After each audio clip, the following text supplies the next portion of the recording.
Samuel mengangguk. Bukan cuma itu.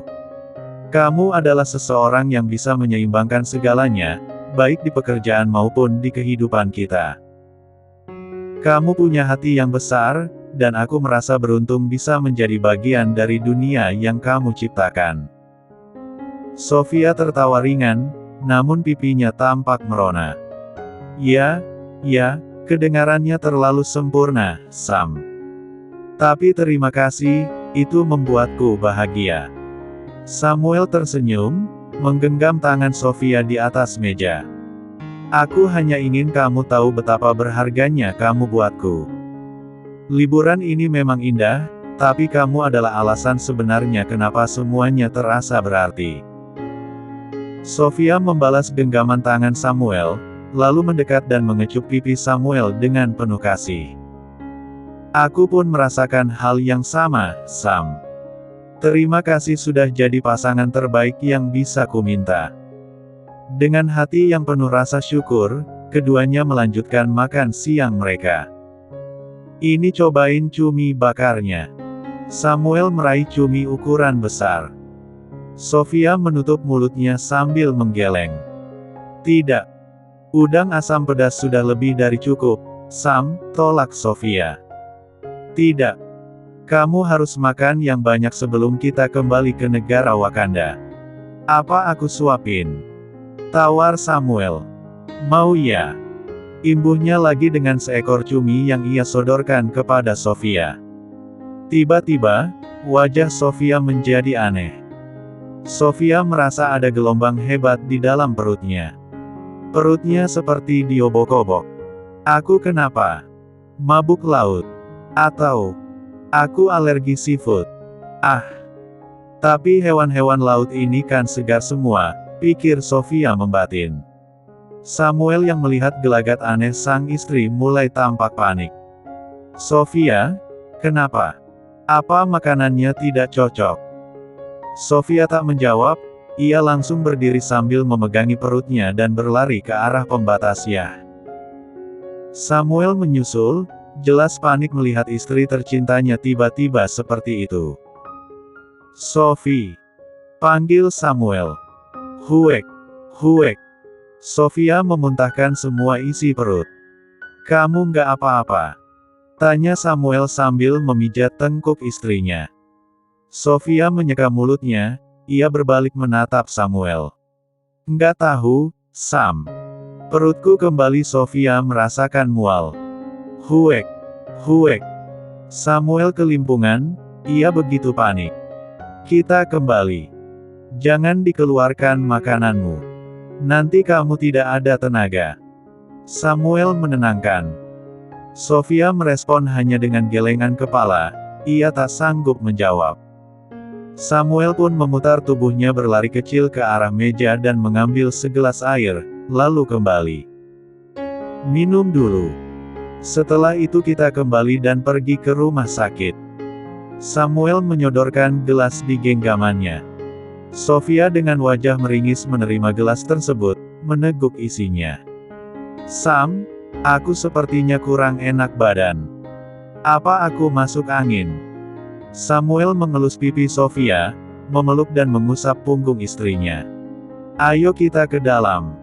Kita ke daratan lalu periksa ya, ujar Samuel lembut. Sofia hanya mengangguk lemah di dalam pelukan Samuel. Lipstik peach biar kelihatan natural dan fresh. Nandi meratakan pewarna bibir di depan cermin. Setelahnya, ia berputar-putar melihat penampilan bayangan dirinya di pantulan cermin. Begini tidak terlalu berlebihan, kan? Nandi tampak antusias karena sebentar lagi, Safi akan datang menjemputnya. Hari ini, mereka berdua akan menghabiskan waktu keliling Thailand sebelum mereka kembali. Kok aku jadi deg-degan begini sih? Padahal Safi cuma ngajak jalan, gumam Nandi resah. Dert. Handphone yang tergeletak di atas bufet berkedip-kedip disusul getaran.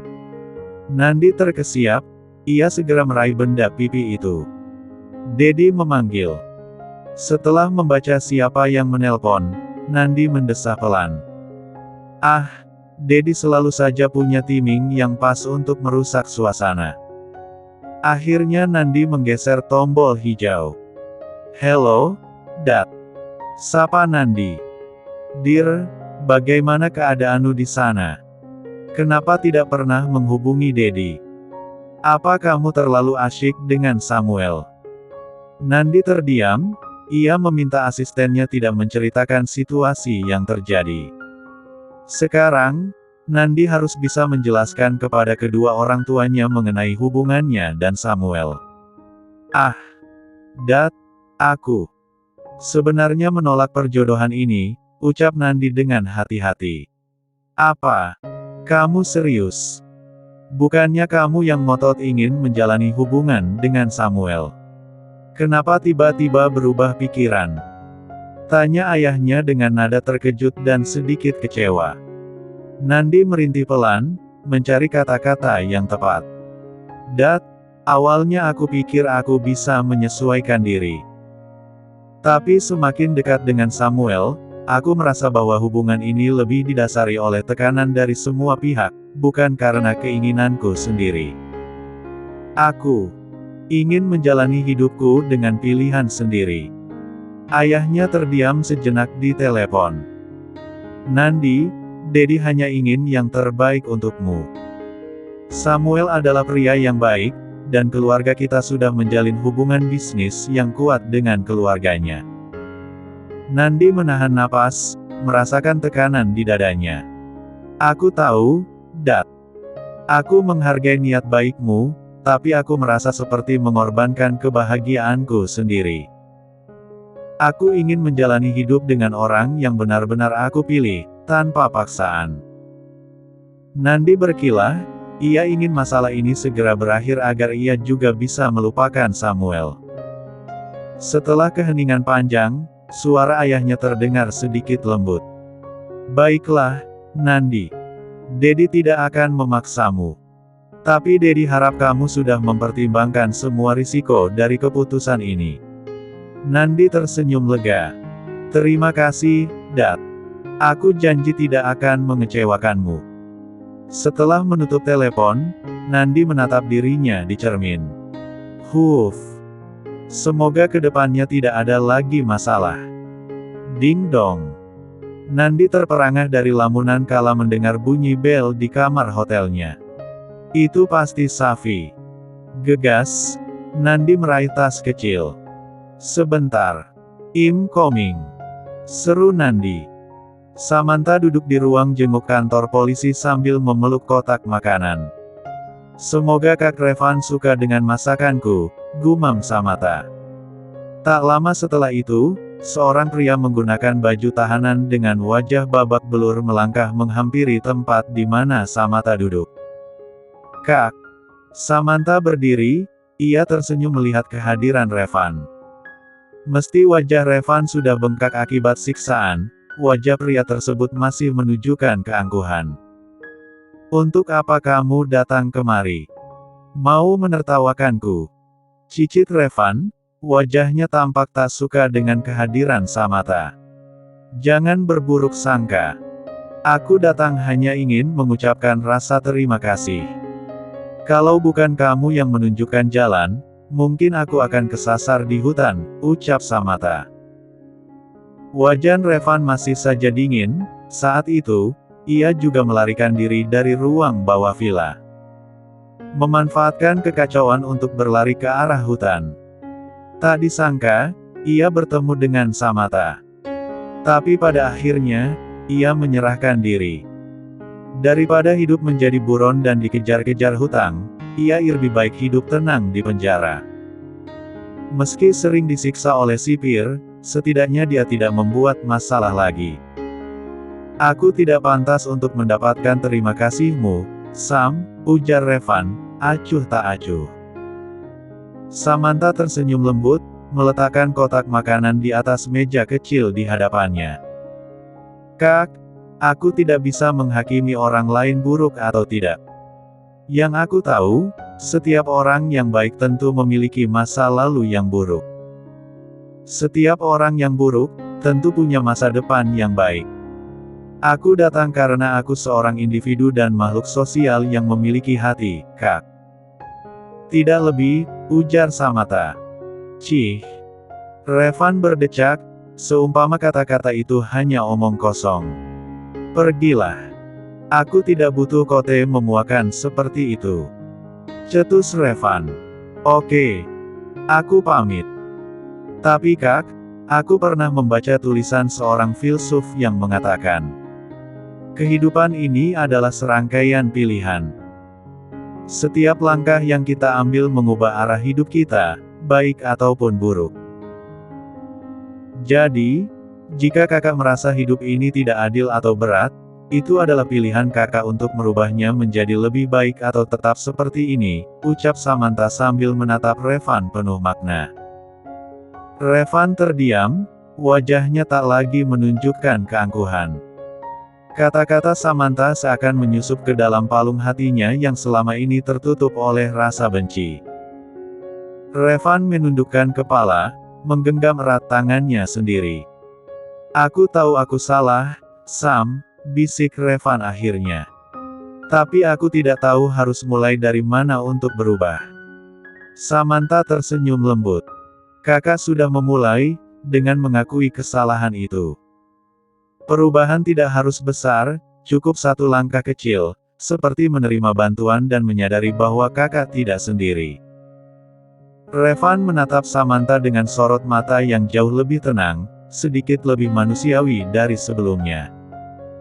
Terima kasih, Sam, ucapnya pelan. Untuk pertama kalinya, kata-kata tersebut keluar dari hatinya yang tulus. Samantha berdiri, menatap Revan dengan penuh harapan. Kalau begitu, selamat menikmati. Aku pamit. Samantha memutar tubuhnya berlalu. Setelah beberapa saat menunggu di ruang pemeriksaan, akhirnya dokter muncul dengan senyum hangat di wajahnya. Selamat, Tuan Samuel, Nyonya Sofia, ucap dokter sambil mengangkat hasil pemeriksaan. Nyonya Sofia sedang hamil, memasuki minggu kedua. Sofia dan Samuel saling menatap, tak percaya dengan kabar yang baru saja mereka dengar. Wajah Sofia langsung berbinar, matanya sedikit berkaca-kaca.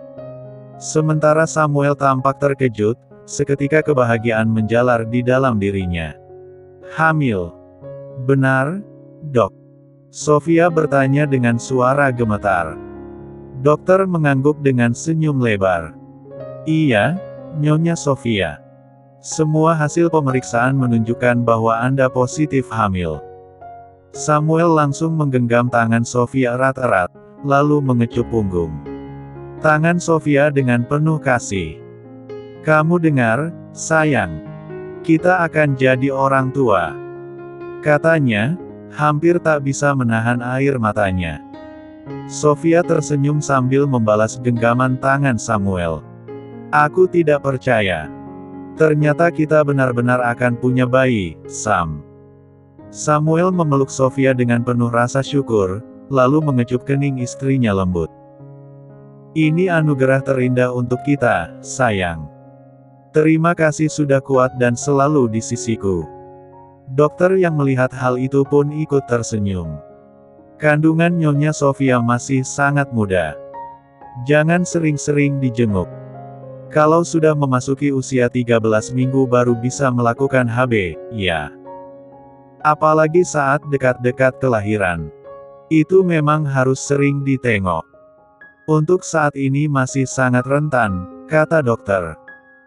Jadi untuk beberapa minggu ke depan, aku harus puasa, Dok. Tanya Samuel. Ya, Tuan harus puasa untuk menghindari guncangan yang terlalu brutal, jawab dokter. Kamu merasa ada yang aneh dalam perutmu? Tanya Samuel, satu telapak tangannya mengelus lembut perut Sofia yang masih rata. Sentuhan Samuel ringan, penuh perhatian, seakan takut melukai. Matahari sore menerobos kaca mobil, menciptakan semburat jingga di wajah Sofia yang memerah.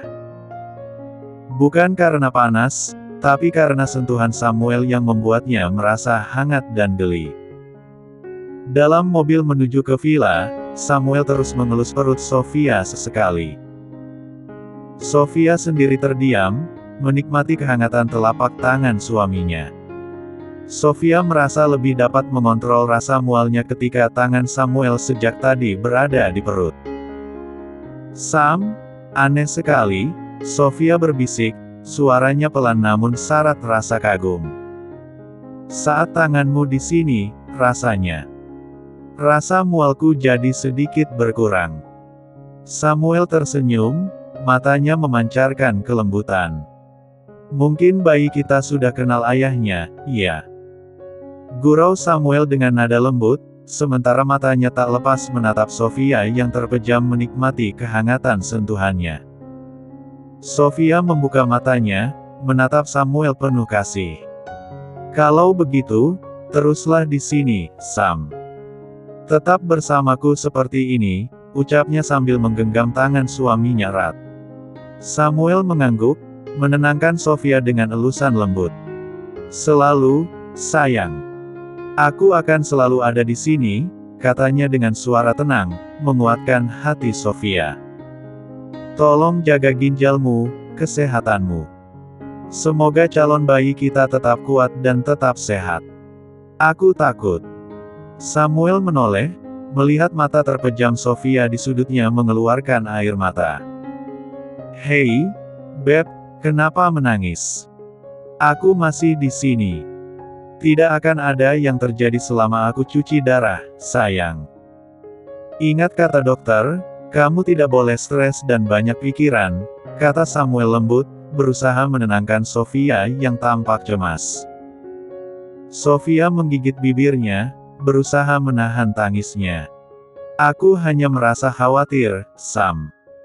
Aku ingin semuanya baik-baik saja. Rasanya, jika terjadi sesuatu padamu, aku tidak tahu harus bagaimana." Samuel meraih wajah Sofia dengan kedua tangannya, menatapnya dalam-dalam. "Dengarkan aku.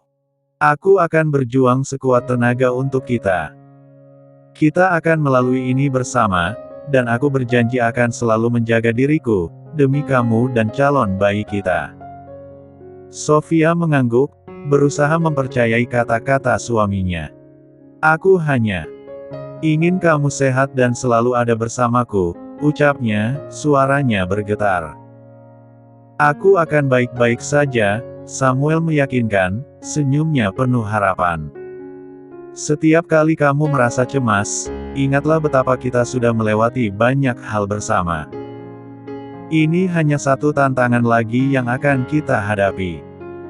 Dan aku ingin kamu tahu, kamu tidak sendirian dalam perjalanan ini." Sofia menghela napas, merasakan ketenangan yang sedikit merayap masuk ke dalam hatinya. "Terima kasih, Sam. Aku tidak tahu apa yang akan kulakukan tanpamu," katanya sambil menyeka air mata dengan ujung jari. Samuel kembali mengelus perut Sofia dengan lembut, lalu beralih memegang tangan istrinya. "Kita akan berjuang bersama, satu hari dalam satu waktu. Sekarang, fokuslah untuk beristirahat dan menjaga kesehatanmu. Bayi kita butuh ibu yang sehat dan bahagia." "Ya, aku akan berusaha," jawab Sofia, merasa sedikit lebih ringan setelah mendengar kata-kata semangat dari Samuel. Matahari semakin tenggelam, menciptakan suasana hangat di dalam mobil. Dengan Samuel di sampingnya, Sofia merasa yakin bahwa mereka akan mampu menghadapi apapun yang akan datang. "Aku mencintaimu, Sam. Sungguh, aku masih membutuhkanmu," lirih Sofia. "Aku juga mencintaimu, Sofia. Sekarang fokus pada kesehatan. Nenek pasti akan gembira mendengar kabar ini," balas Samuel, memegang tangan Sofia erat. Nenek Elsa mondar-mandir di ruang tamu. Sesekali ia melirik jam di pergelangan tangannya. Mereka berlibur atau menginap. Dari pagi hingga petang mereka belum pulang-pulang juga. "Pesawat sebentar lagi akan berangkat," gumam Nenek Elsa, cemas. Sambil menunggu, Nenek Elsa memeriksa daftar belanja yang telah disiapkannya. Aku harap mereka tidak terlambat. Sudah berapa kali aku bilang untuk tidak pergi jauh-jauh tanpa memberitahu, katanya sambil menggelengkan kepala. Nenek, kenapa wajahmu kusut? Butuh pelicin. Suara Samantha terdengar di ambang tangga. Nenek Elsa menoleh. Kamu juga. Segera bersiap-siap. Setelah makan malam, kita ke bandara. Heh, tapi Kak Sam sama Kak Sophie kan belum pulang. Kata nenek, mereka sedang kasmaran, kan? Kenapa buru-buru? Nenek Elsa mendengus, cucu yang satu ini pikirannya memang kurang. Samantha, acara perusahaan sebentar lagi. Urusan kita di sini sudah selesai. Jika kita tidak segera kembali, kita akan kehilangan investor. Samantha mengendikkan kedua bahunya acuh, mana mengerti. Aku tidak tahu urusan bisnis. Banyak politiknya, aku lebih baik menjadi seniman atau ya. Jadi wartawan biar bisa keliling dunia gratis. Celetuk Samantha, kembali melangkah menuju kamarnya. Sebelum Nenek Elsa dapat menjawab, suara mobil berhenti di depan villa. Nenek Elsa mengurungkan niatnya, ia pun membuang pandangan ke arah pintu utama. Nah, ini pasti mereka, ujar Nenek Elsa.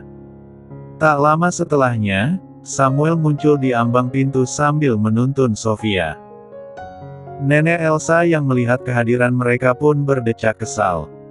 Kalian tahu kan arti kata disiplin? Kemana saja? Ini jam berapa? Nek, aku habis dari rumah sakit memeriksa keadaan Sofia. Samuel memotong. Tangan terlipat di dada, satu alis Nenek Elsa naik. Kalau wanita ini sakit, siapa yang akan mengurusmu, Sam? Masa orang sakit harus merawat orang sakit sih, sinis Nenek Elsa. Ya, meskipun Nenek Elsa sudah mengakui dia mengalah, bukan berarti ia bisa menerima Sofia dengan lapang dada. Ini karena Samuel. Sofia tertunduk mendapati sikap Nenek Elsa padanya.